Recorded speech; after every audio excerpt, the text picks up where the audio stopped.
Important math সিরিজের আরো একটা ভিডিওতে তোমাকে স্বাগত জানাই।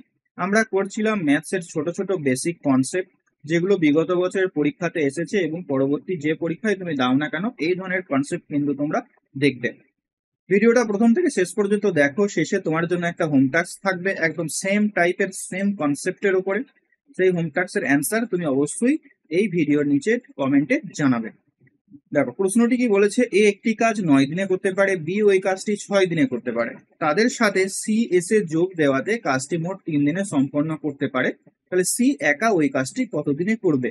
প্রশ্নে কি বলেছে আমি শর্টে লিখে নিচ্ছি। এ একটা কাজ 9 দিনে করতে পারে, বি ওই কাজটা 6 দিনে করতে পারে, সি কে যদি সঙ্গে নেওয়া হয় তাহলে 3 দিনে করে, মানে এ বি সি একত্রে এই কাজটা 3 দিনে কমপ্লিট করে।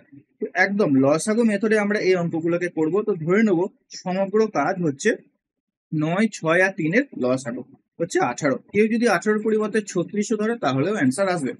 তাহলে এ 9 দিনে 18 ইউনিট করে, তাহলে পার ডে এ কিন্তু 2 ইউনিট করে করছে, বি এখানে পার ডে 3 ইউনিট করে করছে, আর এ বি সি একত্রে পার ডে 6 ইউনিট করে করছে। 18-কে 3 দিয়ে ভাগ করলে 6 ইউনিট কিন্তু per day A B C করছে একত্রে।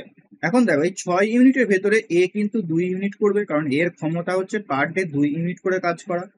বি এর ক্ষমতা হচ্ছে পার ডে 3 ইউনিট করে কাজ করা, তাহলে বি এখানে 3 ইউনিট করে নেবে। তাহলে বাকি থাকছে 1 ইউনিট। এ আর বি 5 ইউনিট করে নিচ্ছে, বাকি থাকছে 1 ইউনিট। এই 1 ইউনিট কাজটা কে করবে? সি করবে। তাহলে সি এর ক্ষমতাটা আমরা পেয়ে গেলাম। সি পার ডে একটা করে কাজ করতে পারে।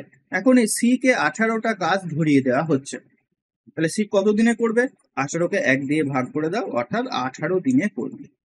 তাহলে সি কে যদি একা এই কাজটা দেওয়া হয় তাহলে 18 দিনে কমপ্লিট করবে।